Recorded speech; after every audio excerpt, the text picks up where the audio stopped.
அந்த பேனரை பாருங்க. இருக்கிற ஒன்றிய செயலாளர் ஒருத்தரும் ஒரு நகர செயலரும் ஒரு நாளும் சம்பாதிக்கிறது ஒரு ரூபாயும் எவ்வளவு கஷ்டம். ஆனா இது மாதிரி ஒரு ஏழப்பட்ட பாமரன ஒன்றிய செயலாளர் வேற கட்சி எல்லாம் கட்சிங்க எல்லாம் இருக்குதா சொல்லுங்க.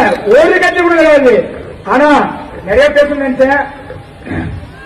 எந்த ஒரு கட்சியும் நசுமதி எடுத்துங்க. அவர் ஒரு பாய் டெய்லி கஷ்டப்படுறாரு.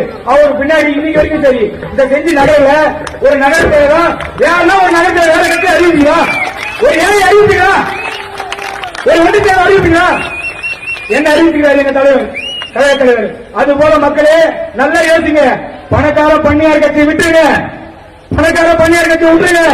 75 ஆண்டு காலம் உங்களை ஏமாத்தி குரண்டி என்ன பண்ணி வச்சான். இவன் இல்லைன்னா அவன் இல்லைன்னா இவன் என்ன பண்ண ஒண்ணும் கிடையாது. அவன் என்ன நினைச்சுக்கிறான், தளபதி வந்துட்டான்னு அவனுக்கு பையன் வந்து போச்சு. ஆனா அவன் என்ன மனசுல நினைச்சுக்கிறான், ஓட்டுக்கு போட்டுக்கலாம். ஆனா அவங்க என்ன ஓட்டுக்கு 1000 6 ஓட்டு 6000 புடுமா 6000 புடிமா நீ போயிருங்க நீ ஒண்ணு அங்க அமைக்கிறீங்க ஒண்ணு இங்க அமைக்கிறீங்க அப்படின்னு சொல்ல நினைச்சுக்கிறான்.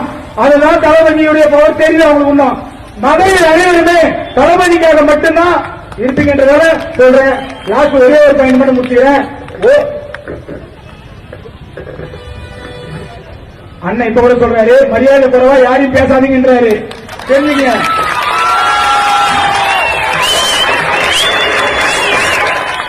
என்ன கூப்பிட்டு மரியாதை பேசணும்னு சொல்றாரு. அதான் எங்க கட்சி தமிழக வெற்றி கழகம்.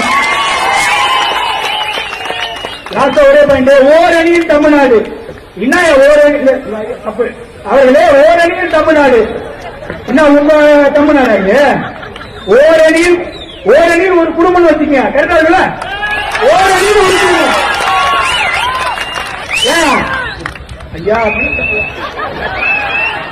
உங்க குடும்ப ஆட்சியில சிஎம்ல இருந்து இதோட அமைச்சர்ல இருந்து எம்எல்ஏ வரைக்கும் எல்லாமே ஓரணியில் ஒரு குடும்பம் அப்படியே வச்சுக்கணும். ஏன் மாற்றி ஓரணியில தமிழ்நாடு வச்சுக்கோங்க. தமிழ்நாடு ஓரணியில் ஒரு குடும்பத்தை 2026 காலி செய்து வீட்டில் வைத்து கூட்டு போட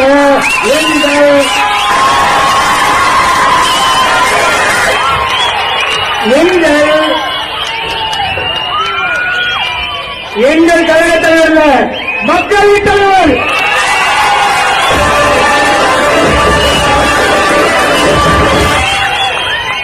ஏழையின் தலைவர் யார் 300 கோடி சம்பளம் வருவோம் எங்க தலைவலிக்கிறார்ல. ஒரு நாளும்